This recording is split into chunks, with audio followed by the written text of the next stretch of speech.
Tom Cruise, the man who could hang off planes, race motorcycles at impossible speeds, and defy gravity for the camera. The world knew him as a fearless action legend. But in real life, there was one thing he couldn't outrun: his own story. And within that story, there is a chapter Hollywood never talks about, a chapter named Suri, his daughter. His silence, his distance, and now, for the first time, her truth. Picture this: a father-daughter bond once so iconic, magazines called it Hollywood's purest love. Paparazzi captured Tom holding little Suri like she was the center of his universe. For a moment it looked real, it looked unbreakable. But behind cameras, behind headlines, behind perfect smiles, something was quietly falling apart. A slow unraveling so subtle, so silent, that nobody realized what was happening until it was already too late. In 2005, it looked like a fairy tale had come to life. Tom Cruise and Katie Holmes weren't just dating. They were dazzling. They didn't ease into love. They exploded into it right in front of the world. From dreamy red carpet kisses to that unforgettable moment when Tom jumped on Oprah's couch, declaring the kind of love that felt too big for words, too perfect for reality. The whole world watched, fascinated. And then, almost like a Hollywood plot twist, came baby Suri. The world didn't just welcome her, it obsessed over her. Her name alone made headlines. Her first photos sold for millions. She wasn't just Hollywood's child, she was pop culture royalty, born into flashlights and fascination. Tom held her like a treasure. Katie smiled like she was living her childhood dream. And for a while, people believed it really was the perfect family. But behind photo shoots and magazine covers, small cracks were beginning to show. Katie, once full of laughter and openness, began to appear guarded. Her interviews felt scripted, cautious. She began to move differently, speak differently, as if her words weren't entirely her own. Paparazzi photos showed her smiling, but her eyes somehow weren't. There was something quietly shifting, something hidden. And at the center of that shift was Scientology. This wasn't just a spiritual belief in Tom's life. It was a system, a structure, a world with rules, ranks, protocols, and people always watching. When Katie joined Tom, she didn't just become his partner. She stepped into a world where almost every moment of her life was observed, shaped, and sometimes controlled. During pregnancy, she wasn't alone. Scientology advisors surrounded her, analyzing her emotions, guiding her actions, monitoring her stress levels. Even her birth plan was influenced by church rules, a silent birth, where no screams, no crying, no noise was allowed. Because according to them, trauma enters through sound. Tom believed in it deeply. He installed a sonogram machine at home. He created an environment where almost everything, from words to behavior, had a code, a purpose, a rule. Katie followed quietly, but the world around her started to feel less like love and more like pressure. Her parents, devout Catholics, quietly panicked. They saw their daughter fading into a world they didn't understand. They saw her losing the sparkle she once had. They saw her trying to look happy, but slowly becoming someone else. And somewhere in the middle of all this was little Suri. Her childhood wasn't just wealthy. It was controlled, a world of protocols, where doors didn't slam, voices never raised, toys were chosen with intention, nannies followed silence rules, and emotions were managed.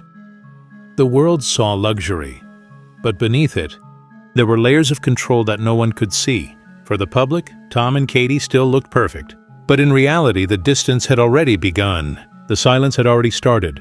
And one day, that silence would grow so big that even a father and daughter could not bridge it. By 2011, Katie was no longer the woman she used to be. She was careful, watchful, and somewhere deep inside she was scared. She wasn't leaving a marriage.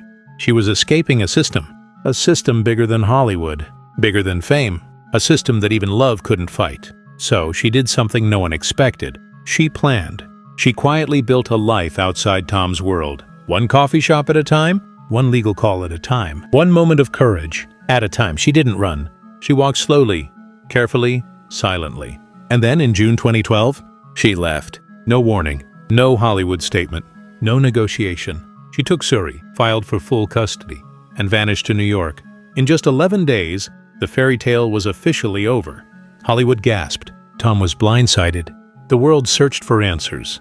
And the father-daughter bond that once looked unbreakable, it had shattered into silence. When Suri turned 6, she didn't just leave her father's house. She left his world, New York became her shield. No security teams. No Hollywood studio cars. No members of a church watching her every move. Just a little girl holding her mother's hand, now living like anyone else. But she wasn't anyone else. She was the daughter of Tom Cruise. And that name, that legacy, followed her everywhere. At school, she wasn't called Suri. She was whispered about. That's Tom Cruise's daughter. Kids stared. Teachers softened their tone around her. Parents asked for selfies. She didn't wear the Cruise fame. It wore her. She didn't choose the spotlight. She was born inside it.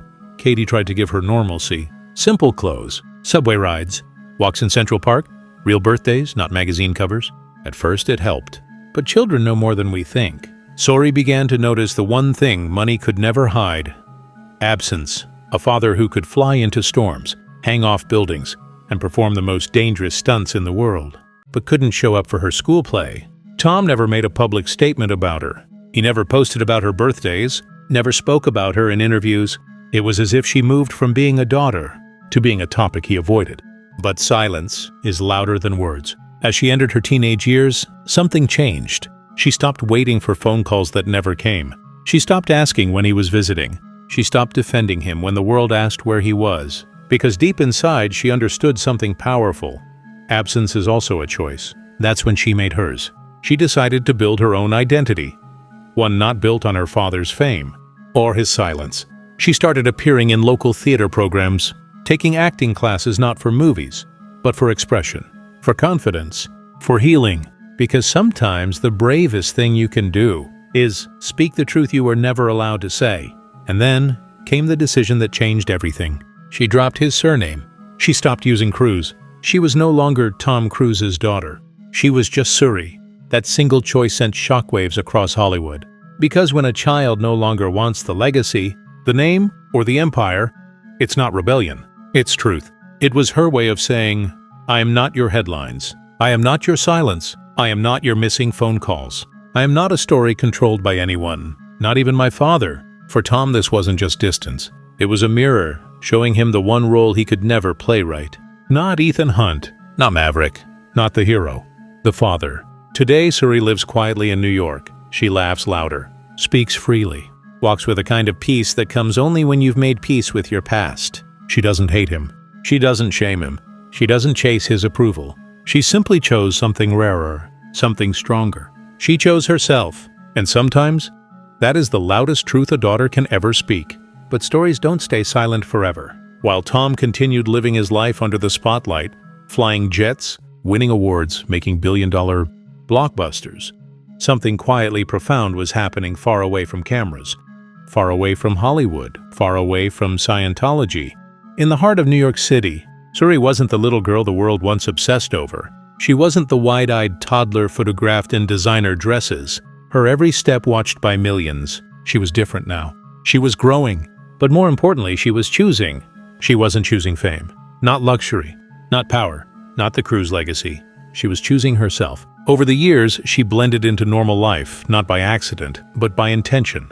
No bodyguards, no screaming paparazzi, no Hollywood red carpets, just her walking to school, holding a coffee, laughing with friends, carrying books, wearing thrift clothes. A girl not raised by the spotlight, but escaping it. She wasn't a celebrity child anymore. She was just a girl finding her own voice.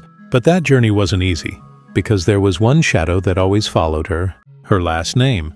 Cruise, a name that could open every door, but also a name that carried weight, the kind of weight a child never asked to carry. A name that connected her to a man who barely saw her, barely called her, barely knew who she was becoming. A name that the world valued, but she no longer did. And so she made a decision. Not loud, not public, not dramatic. Just honest.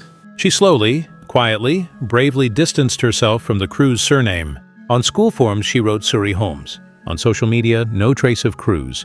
When applying for college, just Suri. Not Tom's daughter, just herself. It wasn't rebellion. It wasn't anger. It wasn't rejection. It was self-definition. And that change said something powerful. That sometimes your biggest act of strength isn't fighting the world. It's walking away from the identity the world gave you to become who you truly are. And while the world kept waiting for some explosive tell-all, some scandal, some dramatic interview exposing all Hollywood secrets, Suri chose something even stronger: silence. Not the silence of distance, or pain or fear, but the silence of peace, the silence of healing. Because sometimes healing isn't loud. Sometimes healing is just choosing where to live, who to love, what to study, and who to become. Meanwhile, the world speculated. Would she confront her father? Would she speak about Scientology? Would she criticize Hollywood? She didn't. She chose something even braver. She moved on. As Tom continued building his legendary career, jumping off cliffs in mission, impossible breaking records, chasing adrenaline, his daughter was living a very different kind of mission. A mission to live normally, quietly, authentically. A mission not to be known, but to be understood. Today she walks into cafes where nobody recognizes her. She takes the subway. She studies fashion, psychology, art. She writes in journals. She laughs loudly. She wears sneakers, not designer shoes. She builds a life not made for cameras, but made for her heart. And that may just be the most powerful legacy a Hollywood child could ever choose. Because she taught the world something Tom never could. You don't need fame to be seen. You don't need a big name to matter. You don't need a spotlight to shine. Sometimes the strongest, bravest, most beautiful life is the one no one else is watching.